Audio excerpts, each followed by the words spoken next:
Happy Tulip Tuesday. This is the day we share timely tips for the tulip bunch. Today, talking about the Kenzan and the frog. What's the difference? The master term is frog, which covers everything.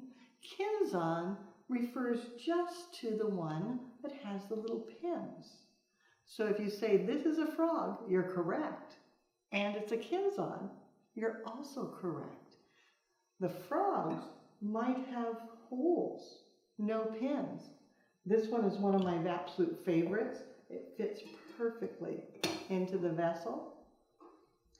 This one is a combination.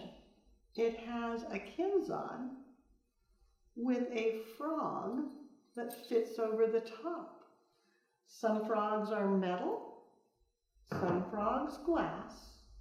Kenzans can be metal with the pins, or the new version, plastic with the pins. How cool is that? Now you know the proper terminology that the pros use.